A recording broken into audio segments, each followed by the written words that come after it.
Move, baby. Oh. Oh. Good morning, everybody. How are you? How are you? How are you? Welcome, welcome, welcome. Oh my goodness. I just got through showering. Amazing how a shower can make you feel, isn't it? Just amazing.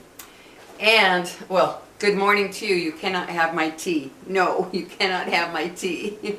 No. I decided to put my dentures in today to give it another shot to see if it happens again. Those of you that have followed me know what happened. I thought I had an allergic reaction or something to the paste. I don't know. Maybe, I don't know. And I couldn't get an appointment until Saturday. So I thought, I'm going to give it another shot, see if it does it again. The worst that could happen is my gum is a little irritated, no big deal. So, I have my teeth in today. But, yeah, I'm really excited, by the way. My son Elliot and his girlfriend, they invited me to this thing that's going to happen here in Albuquerque, where they're going to show the movie Home Alone on a big screen, and I love that movie. And then they're going to have a live orchestra playing to the music of it, that type of thing. So that's going to be really cool to have that live orchestra playing to the movie. I'm so excited about it. I've never been to anything like that. I did go to a play once with someone I knew at the time many years ago, and it was White Christmas, you know, the old 19 whatever movie, White Christmas with Bing Crosby and Danny Kaye, I think it was. Yeah, that was a wonderful play. Oh my gosh, it was so cool. So I'm really excited about this because I love the movie Home Alone anyway. But then to have a live orchestra, that's going to be so cool. So I'm so excited that they invited me to go with them. So anyway, guys, I just wanted to talk today about the prejudice against thrifting by some people. Yes, there are people out there who, oh, I would never thrift. Oh, my God, that's used stuff. Oh, I wouldn't touch it. You know, that kind of thing. Which is ridiculous. It's absolutely ridiculous.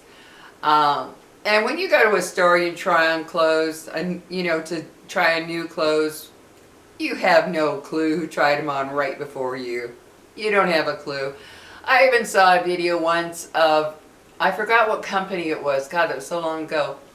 That when things are returned, clothes that have been bought and taken home and returned, they have them cleaned and put them out there to be sold as new.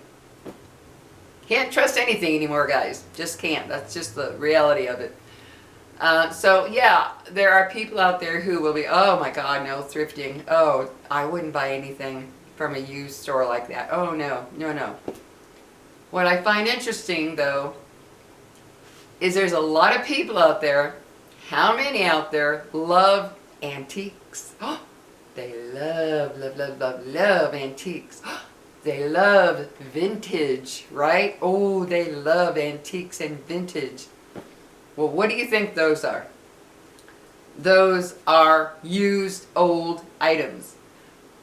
But you put the name antique or vintage in front of it, now it's valuable. Now it's worth everything, right? And I'll give you an example of something that happened, oh, we're talking probably 3 decades ago when I was married. My then husband and I, we used to love to go to antique stores. Oh, we would go, we have what, it's an antique mall strip type of thing that we have here. And we would go, I used to just love to look at all the stuff, and I would, you know, we would buy some stuff. Because I still love to look at antique stores. But there was a lady there looking at some dishes, right? And these dishes I had seen in a thrift store. Same dishes, same things. In a thrift store, I think it was like a week before, for 10 times cheaper than what they had in that antique store. So as she was looking at them, I walked up to her and, you know, just to start chat. And I said, have you ever thought about, I didn't tell her the dishes were there at the thrift store. First I started off with, have you ever thought about going to the thrift stores, because, or like Goodwill, because they have a lot of this stuff too. Hold on a second, guys. They have a lot of this kind of stuff too, but much cheaper. Well, this woman looks at me, right? And she's like, oh, I would never shop in those stores. You know, that's just not my kind of place. And, you know, those things are old and used. And I looked at her. I couldn't resist it. I looked at her and I said, oh, you're right. Kind of like all the stuff in here. And she went, she literally, her eyes popped open. She looked at me. She got all red and walked away. Just walked away. And I thought, there's the mindset, guys. You put a name of antique or vintage or something else in front of something like this, for instance, okay? Here's a cute little fox. You got to see him. Cute little fox from Dollar Tree, right? Dollar Tree. I could take this little fox, or somebody, say a company did this with stuff like this. They could put the name Antique Fox, have some wonderful story under it about, oh, there was this very wealthy family, and when the mother and father died, the kids put everything out for sale. This is about 65 years old. And they can put an outrageous price tag on it, and somebody will buy it just because it has the name antique or vintage, or because of the history behind it. Oh yeah. But you turn around and tell the person, well, this was $1.50 at Dollar Tree, or no, I got this at Target. I'm sorry, this was Target. I think it was $3. Yeah. You tell them that. Say I did get it at Dollar Tree.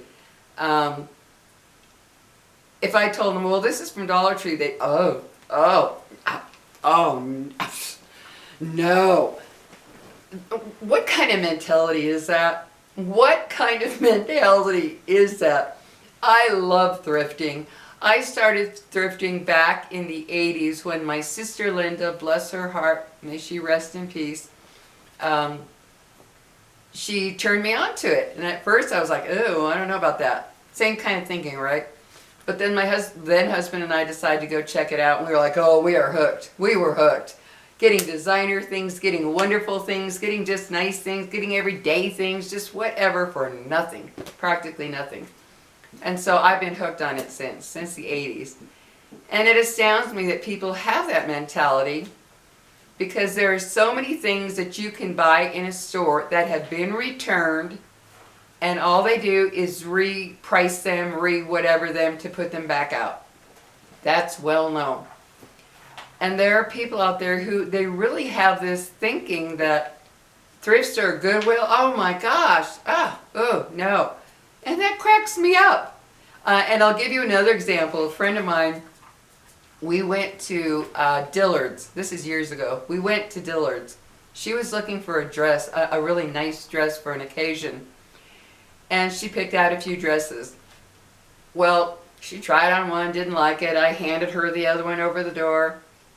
And then she goes, oh my God, Lori. And I said, what? And she goes, oh my God, let me get this dress off. I said, what's the matter? And she goes, the underarms, oh, they stink. Oh my God. And I thought, what? There it was with the new price tag, everything. This is Dillard's. And so she hands me the dress back, and I could smell it. I could smell it because of the warmth of her body. Just putting it on for that few seconds was enough to make the smell come out.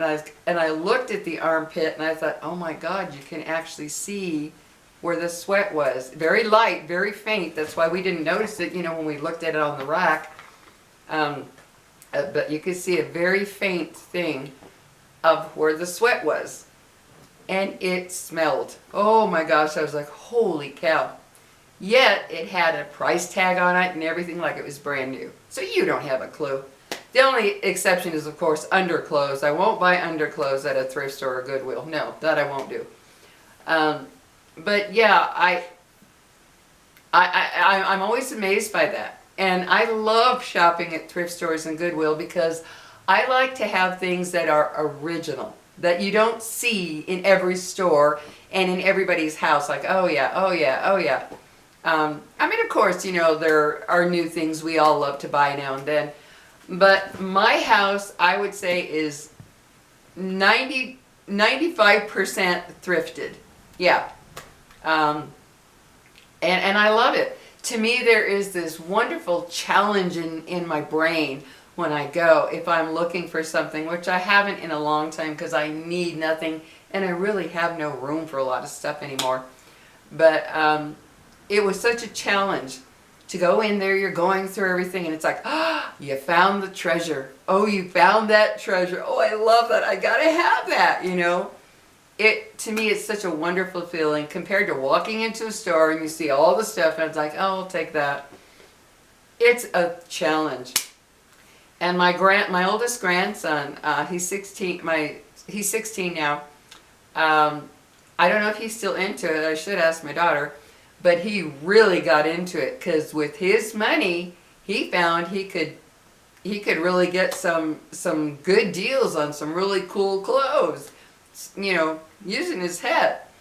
And I've never understood that. It's like, why does somebody care where you bought it, how much it cost, what the value of it is? Who cares? I don't. I do not care the least bit about how much something costs or where it was bought. I'm not impressed by that. If somebody tells me, oh yes, I went to this store, let's say it's Golden Treasure is what it's called. I went to Golden Treasure and I got this fabulous knickknack. And it cost $400 or something, you know. I'm not going to sit there like, oh my God, that's so amazing. I don't care about stuff like that. I just don't care. If somebody shows me something that I think is pretty or cute or nice or looking, whatever, you think I care where they got it or how much it costs? Hell no, I don't. That has no value to me, none whatsoever. And that's why when I was dating this one guy he was a rich attorney, I'd go to his house and he made it a point to point out, you know, oh, I just bought this. Oh, I just got that. And you knew it cost a lot of money. And I never was like, oh my God. One time he bought this blue leather couch. It was a blue, I forget what you call it, where the buttons are all over it. Blue leather couch. Oh, he couldn't wait to show me that blue leather couch, which I hate leather couches anyway, but he couldn't wait to show that to me as one of the many things that he was always showing me that he bought. And I looked and I said, oh, it's a pretty color. And that's all I said. Not to sound mean, but when you're around somebody who's constantly bragging about how much something costs, where they bought it, that type of thing, to me that's a turn off. It's like, I do not care about that. It's the least important thing to me. And when I walk into a thrift store or Goodwill, or even a garage sale, it is such a cool feeling to walk out knowing I just got these really cool treasures, these finds of whether it's clothes or stuff for your house, for your kitchen, whatever. It astounds me. It just astounds me that I walk out of there feeling so good that I didn't get sucked in. I didn't get sucked in by the stores to spend a lot of money to make some CEO and some corporation filthy rich. I didn't do that.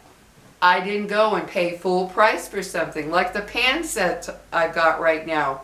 I have some really nice stainless steel pans that cost me a few dollars at Dollar Tree or at Goodwill. I brought them home. I got some of that Bon Ami, shined them up, They look good as new, and they're beautiful. And most of them, I didn't even have to do that. They look like they had barely been used. But they're of a really good, high-quality brand, stainless steel. These pans will be with me till I die. So yeah, guys, I just had to talk about it because I don't get that prejudice against people who do that, or thinking, oh, they're of a lower class maybe because they buy from thrift stores and garage sales and antique stores. Oh yes, darlings, look at my antique. Isn't it fabulous? Isn't it just fabulous? It costs $3 at Target, but I can fool you into paying me $200 by giving you some wonderful story behind it. And then it's of good value to you. Yeah, then it's of good value. Yeah. Like I have a chair right now that belonged to my grandmother. Very old chair. If I saw that in an antique store or a thrift store or even a store, I wouldn't have bought it. It's not my style. But because it's my grandmother's, I value it. That's it. So if you're living in a house full of antiques and vintage and this and that, you're living in a house full of used old things. So don't try to make it seem like it's oh so much better because it has the name antique and vintage in front of it. Oh my God, guys. Those kind of people just, I don't know. I don't know what their thinking is. I guess they're just out to impress everybody, to say, look what I bought, where I bought it, and you know it's expensive, right? Who cares? I mean, I love my little flower that I have here for the fall. I love it. It's so cute. At Dollar Tree. I could say it's an antique from some dancer's dress from the 1920s, right? And then I could charge, you know, $50 for it. I mean, that's the reality of those people, guys. They put that thrifting and Goodwilling and everything down, and then they have antiques and things around their house. I don't get it. I really don't get it. But anyway, guys, just wanted to talk to you. If you're a thrifter, I'm proud of you. You're not sucked in by the big people out there getting richer and richer and richer off of you. And you're taking care of your finances, which is a smart thing to do. Very, very smart. And I'm proud of you if you're a thrifter. So anyway, take care, guys. And I will talk to you later. Lily, you want to come say goodbye before the camera shuts off, if it hasn't already? Come say bye-bye. Come say bye-bye. Come say bye-bye with Mama.